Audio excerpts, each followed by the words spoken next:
بسم اللہ الرحمن الرحیم۔ السلام علیکم ورحمۃ اللہ وبرکاتہ۔ ناظرین، آج کی اہم خبر کے ساتھ حاضر ہوئے ہیں۔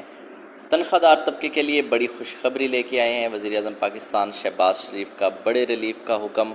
یہ ایک بہت بڑی بریکنگ نیوز ہے تمام سرکاری ملازمین کے لیے، خاص طور پہ ان ملازمین کے لیے جن کی تنخواہ 1 لاکھ سے کم ہے۔ حکومت کا تنخواہ دار طبقے کے لیے ریلیف پر غور شروع۔ وزیر اعظم نے معاشی ٹیم کو خصوصی ٹاسک دے دیا۔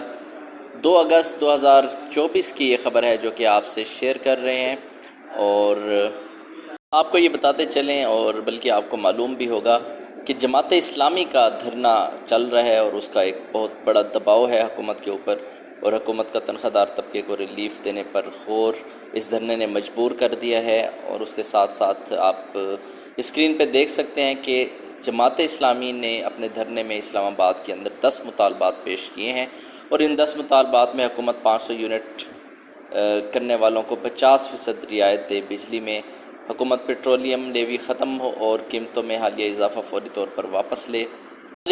اس کے ساتھ ساتھ اشیاء جو ضروریہ ہیں جیسے اشیاء خورد و نوش کی قیمتوں میں 20% کمی کی جائے، اسٹیشنری آئٹمز پر لگائے جانے والے ٹیکسز کو فوری طور پہ ختم کیا جائے۔ ناظرین، یہ بہت ہی اچھے مطالبات ہیں، اور ڈیلی جو ہے نا وہ ضروریات کی جو چیزیں ہیں، بیسیکلی یہ آواز ہے، پوری قوم کی آواز ہے جو کہ جماعت اسلامی نے اپنے دھرنے میں مطالبات میں پیش کیا ہے۔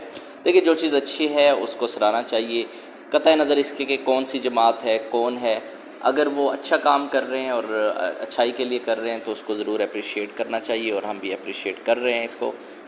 ناظرین، حکومتی اخراجات کم کر کے غیر ترقیاتی اخراجات پر 35% کٹ لگایا جائے، یہ بھی مطالبے میں شامل ہے۔ اور اس کے ساتھ ساتھ جو چھٹا مطالبہ ہے جماعت اسلامی کا، کیپیسٹی چارجز اور آئی پیز کو ڈالروں میں ادائیگی کا معاہدہ ختم کیا جائے، اور اس کے ساتھ ساتھ جو ہے وہ آئی پی پیز کے ساتھ کیے گئے معاہدوں کا از سرِ نو جائزہ لیا جائے، یہ 7واں مطالبہ تھا۔ اور اس کے ساتھ ساتھ زراعت اور صنعت پر ناجائز ٹیکس کو ختم کیا جائے اور 50% بوجھ کم کیا جائے۔ ناظرین، یہ بات تو حقیقت ہے۔ آپ دیکھیں کہ زرعی جو ہمارا کسان ہے اس کی کیا حالت ہو چکی ہے۔ زراعت بالکل تباہ ہو چکی ہے، صرف اور صرف اس وجہ سے کہ اس میں کوئی آؤٹ پٹ نہیں ہے، مطلب رزلٹ نہیں ہے۔ پیداوار تو ہو رہی ہے لیکن کسان کو کچھ نہیں بچ رہا، ذمہ دار پریشان ہے۔ جب ذمہ دار کو کچھ نہیں بچے گا، کسان کو کچھ نہیں بچے گا، تو ظاہری بات ہے عام عوام تک بھی جو چیزیں پہنچے گی وہ بھی مہنگی پہنچے گی۔ یہ بھی ایک بہت اچھا زبردست قسم کا مطالبہ ہے۔ اس کے ساتھ ساتھ جو 9واں مطالبہ ہے، صنعت، تجارت اور سرمایہ کاری کو یقینی بنایا جائے تاکہ نوجوانوں کو روزگار ملے۔ دیکھیں، یہ تبھی پاسبل ہے جب سیاسی استحکام ہوگا ملک کے اندر سیاسی استحکام کے بغیر نہ ہی کوئی صنعت ترقی کر سکتی ہے، اور نہ ہی کسی قسم کی تجارت ہو سکتی ہے، اور نہ ہی بیرون ملک سے لوگ یہاں آ کے سرمایہ کاری کر سکتے ہیں۔ بیرون ممالک کے جو لوگ جو سرمایہ کاری ہے وہ تو دور کی بات ہے، اپنے ملک کے لوگ بھی انویسٹ کر کے یہاں پہ کاروبار نہیں کرنا چاہتے، نہیں، وہ بھی باہر جا رہے ہیں، شفٹ ہو رہے ہیں۔ اور ہمارے نوجوان ہیں وہ آپ کے سامنے ہے کہ روز بروز ملک چھوڑ کے باہر جا رہے ہیں۔ ہمارا جو مین جو برین ہے، جو انٹیلیجنٹ لوگ ہیں، پڑھے لکھے لوگ ہیں، جنہوں نے اس ملک کو آگے لے کے چلانا ہے، وہ سارے کے سارے اس ملک کو چھوڑ کے باہر شفٹ ہو رہے ہیں، اپنی فیملیز کو باہر لے کے جا رہے ہیں۔ یہاں پہ صرف اور صرف وہی بچہ ہے جو باہر جا نہیں سکتا، یا کسی قسم کی مجبوری یا پریشانی کی وجہ سے یہاں پہ ہے، ورنہ ہر بندہ یہی چاہے گا کہ اس ملک سے باہر روانہ ہو جایا جائے۔ ناظرین، اس کے ساتھ ان 10 مطالبات کے اندر جو سب سے بڑا مطالبہ ہے وہ یہ ہے کہ تنخواہ دار طبقے پر ٹیکس ختم کیا جائے اور مراعات یافتہ طبقے کو ٹیکس نیٹ ورک میں لایا جائے۔ جی ہاں، یہ بہت بڑا مسئلہ ہے اس ملک کے اندر، اور سب سے زیادہ جو ہے وہ غریب عوام، خاص طور پہ جن کی تنخواہ پہلے بھی ایک معمولی سی تنخواہ ہے، اس میں گھر کا گزر بسر بھی مشکل ہو رہا ہے، اور اب یہ جو بوجھ ڈال دیا ہے ٹیکس کا اور اضافی بوجھ ڈال دیا ہے، تو اس وجہ سے بہت زیادہ جو تنخواہ دار طبقہ ہے وہ پریشان ہے۔ ناظرین، آپ کو پتہ ہے کہ تنخواہ دار طبقے کا جو انکم سورس ہوتا ہے وہ یہی تنخواہ ہوتی ہے۔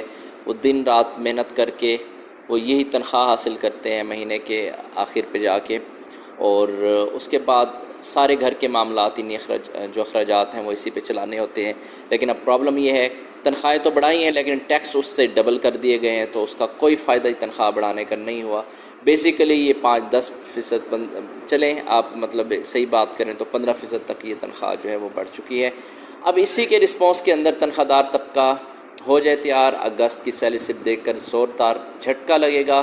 ناظرین یہ جھٹکا کس قسم کا تھا؟ آپ تنخواہ لے چکے ہوں گے، آ چکی ہوگی، سیلری سلپ کے اندر آپ دیکھ سکتے ہیں کہ وہاں پہ میں اگر اپنی بات کروں تو اس دفعہ تنخواہ ہماری جو سیلری ہے چونکہ وہ ایریئرز کے ساتھ آنی ہے، ابھی نوٹیفیکیشن جو ہے وہ انٹرنل نہیں ہوا، لیکن جو ٹیکس ہے وہ کاٹ لیا گیا ہے، اور ٹیکس کتنا کٹا ہے؟ پہلے سے زیادہ۔ اس مہینے جو سیلری ہمیں ملی ہے وہ ٹیکس کے ساتھ پہلے سے سیلری کم ملی ہے۔